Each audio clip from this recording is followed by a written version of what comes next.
नमस्कार, आप देख रहे हैं सी न्यूज भारत और मैं हूं आपके साथ प्रिया श्रीवास्तव। वक्त हो गया यूपी की खास खबरों की ओर रुख करने का। यूपी बुलेटिन में बात होगी बलिया की, जहां फेफना स्टेशन के पास क्षेत्रीय संघर्ष समिति के द्वारा दिया गया धरना प्रदर्शन और बताएंगे कैसे प्रतापगढ़ में चमरौधा पुल की मरम्मत में हो रही भ्रष्टाचार की काफी ज्यादा पोल खोल। ऐसी तमाम खबरों पर डालेंगे नजर इस यूपी बुलेटिन में। खबर बलिया से, जहां फेफना रेलवे स्टेशन के पास क्षेत्रीय संघर्ष समिति के सदस्य अपनी मांगों को लेकर लगातार कई दिनों से धरना प्रदर्शन कर रहे हैं। सोमवार को धरना प्रदर्शन को संबोधित करने पहुंचे सपा के राष्ट्रीय सचिव अवलेश सिंह ने मीडिया को बताया कि क्षेत्रीय संघर्ष समिति के बैनर तले धरना प्रदर्शन कर रहे लोगों की मांग जायज है और मैं इसका समर्थन करता हूं। सपा राष्ट्रीय सचिव ने कहा कि फेफना रेलवे स्टेशन एक जंक्शन है और इस रेलवे स्टेशन पर राजधानी एक्सप्रेस को छोड़कर बाकी जितनी एक्सप्रेस ट्रेनें हैं सभी का ठहराव होना चाहिए। साथ ही साथ कहा कि अपने राष्ट्रीय अध्यक्ष से भी इस मामले पर वो बात करेंगे। जी ओले जी, आज यहाँ पर किस तरह का धरना प्रदर्शन चल रहा था, किन मांगों पे चल रहा था और क्या कुछ आश्वासन आपके तरफ से दिया गया? बलिया जनपद में क्षेत्रीय संघर्ष समिति एक है जो फेफना में ट्रेनों की ठहराव की मांग कर रही है। उसी में हम लोग भी आए थे जो जनता के हित में है। तो फेफना जंक्शन स्टेशन जो है बलिया जनपद का बहुत इम्पॉर्टेंट है। यहाँ से वाराणसी के लिए ट्रेन कटती है, यहाँ से मऊ के लिए ट्रेन कटती है और यही ट्रेन मऊ से होकर नारायणगढ़ के गोरखपुर जाती है और बलिया और छपरा पे ट्रेन जाती है। तो फेफना जंक्शन बहुत इम्पॉर्टेंट जंक्शन है। ब्रिटिश जमाने से भी सभी ट्रेनों का यहाँ ठहराव हुआ करता था। तो यहाँ की जो जनता की मांग है कि जो भी इम्पॉर्टेंट ट्रेनें हैं उनका ठहराव यहाँ पे होना चाहिए, जो ये जनहित में बहुत जरूरी है। इसी संबंध में हम भी आए थे और इनका मांग की हम समर्थन करते हैं अपने हम राष्ट्रीय अध्यक्ष जी से और अपने माननीय सांसद लोगों से प्रयास करके राष्ट्रीय अध्यक्ष जी से हम कह करके रेलवे बोर्ड तक, रेल मंत्री तक बात करा करके यहाँ पे ट्रेनों का ठहराव हम लोग स्थापित कराएंगे। कौन कौन सी वो ट्रेनें हैं जिसको यहाँ पर मांग की जा रही है? इसमें जनता की जो मांग है ट्रेनों का, जो मांग है इसमें है कि 15083 15084 उत्सर्ग एक्सप्रेस का ठहराव मांग रहे हैं।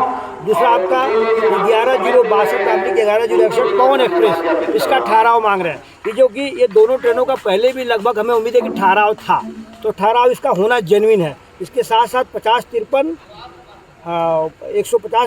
15054 छपरा लखनऊ एक्सप्रेस, जो इन लोगों को क्षेत्रवासियों को चूँकि बिहार से सटा हुआ ये बॉर्डर है तो इनका मांग जेन्युइन है।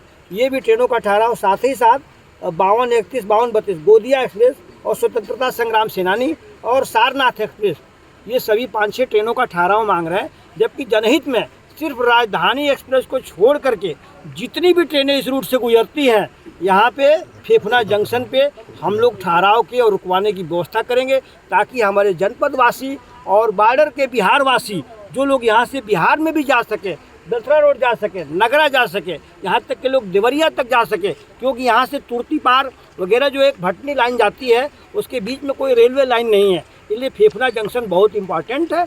सिर्फ राजधानी ट्रेन को छोड़ करके सभी ट्रेनों को रुकने का प्रयास हमारी पार्टी और हम लोग अपने राष्ट्रीय अध्यक्ष जी से कह करके तो किसी भी एक्सप्रेस ट्रेन का वो भी जंक्शन पर, फेफना जंक्शन पर नहीं रुकना, तो क्या यहाँ के क्षेत्रवासियों के साथ जो कहीं नाइंसाफ़ी तो नहीं? बिल्कुल, ये तो नाइंसाफ़ी है ही है। पहले कुछ ट्रेनें रुकती थी, अब बीच में बंद हो गया, तभी तो ये जनता आज अपनी मांग को कर रही है। भाई रेलवे स्टेशन क्यों बनाया जाता है? बनाया इसलिए जाता है कि जनता के हित के लिए। हर 8-10 किलोमीटर पे छोटे स्टेशन स्टॉपेज देते हैं कि भाई पैसेंजर रुकेगी, लेकिन अगर जंक्शन स्टेशन पे अगर एक्सप्रेस ट्रेन नहीं रुकेगी तो फिर ट्रेन चलने का क्या मतलब है लोगों को? रोज को लोग अब 12 बजे रात को बलिया उतर के आएंगे, फेफना से उतर के अपना साधन आसपास में लोग चले जाएंगे। इसलिए ठहराव यहाँ जेन्युइन है और ज़रूरी है और सभी ट्रेनों का, राजधानी छोड़ के सभी ट्रेनों का यहाँ स्टॉपेज होगा। बलिया से सी न्यूज संवाददाता जेपी त्रिपाठी की रिपोर्ट।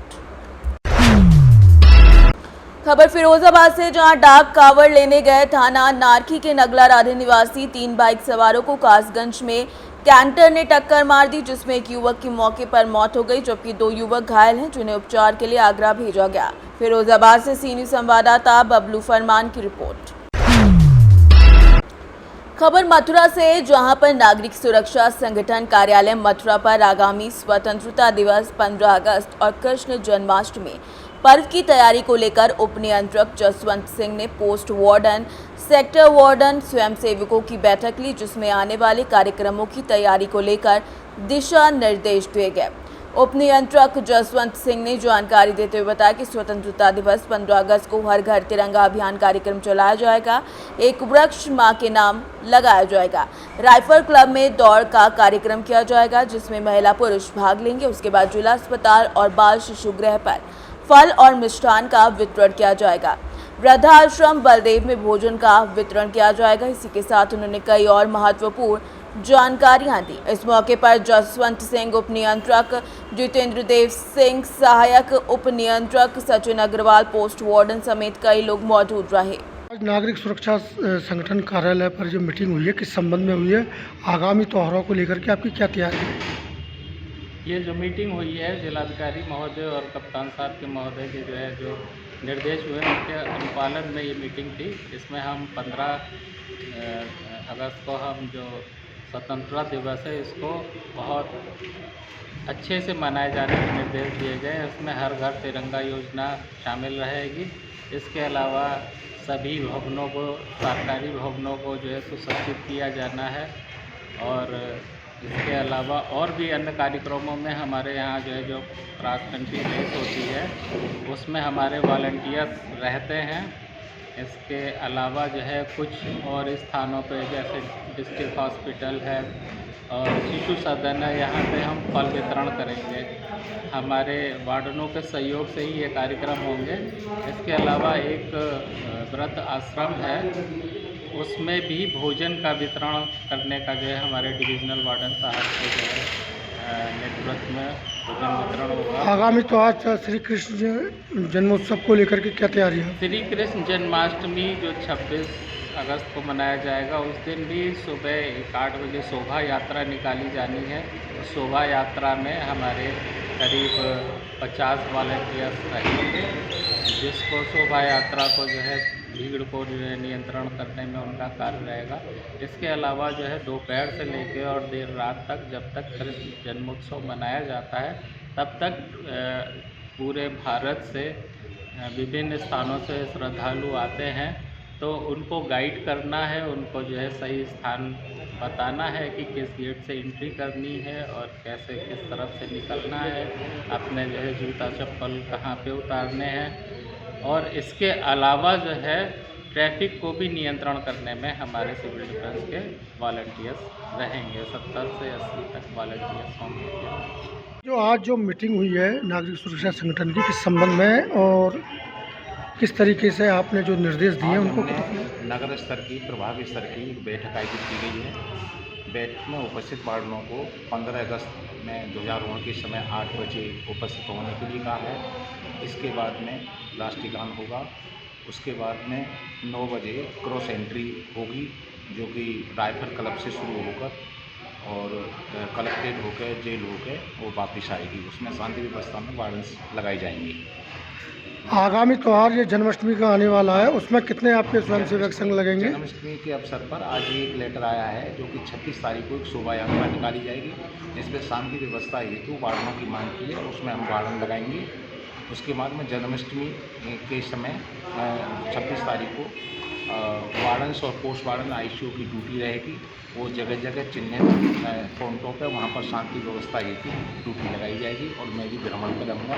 कंट्रोल रूम भी खोला जाएगा, उसमें मैं भी रहूँगा। कितने स्वयंसेवक संघ होंगे? करीब 70-75 आदमी टोटल हो जाएंगे सभी। उनके कार्यकलाप क्या होगा सुरक्षा को लेकर के या यातायात को लेकर के? ऐसा है वो पीली एक जैकेट होगी, आई कार्ड होगा और जहाँ ट्रैफिक पुलिस वाले हैं उनके साथ रह के वहाँ पर मदद यातायात को कंट्रोल करेंगे। मथुरा से सीनियर संवाददाता जीवनदीप कल्याण की रिपोर्ट। खबर प्रतापगढ़ से, जहां चमरौधा पुल की मरम्मत में हुए भ्रष्टाचार की पोल खुल गई है। करोड़ों की लागत से अभी इसी साल 15 फरवरी को आवागमन के लिए पुल का चालूकरण किया गया था, लेकिन 2 दिन की बारिश में ही धंसने लगा है ये पुल। बता दें कि पूर्वी तरफ दाहिनी छोर का हिस्सा पुल का पूरी तरीके से धंसता हुआ नजर आ रहा है। वहीं बरेली की AM बिल्डिंग कंपनी को पुल के मेंटेनेंस का ठेका मिला हुआ था। 4 माह तक चले मेंटेनेंस कार्य के बाद लोगों को सिर्फ भ्रष्टाचार और धोखा ही मिला है। प्रतापगढ़ से सीनियर संवाददाता मुकेश जायसवाल की रिपोर्ट।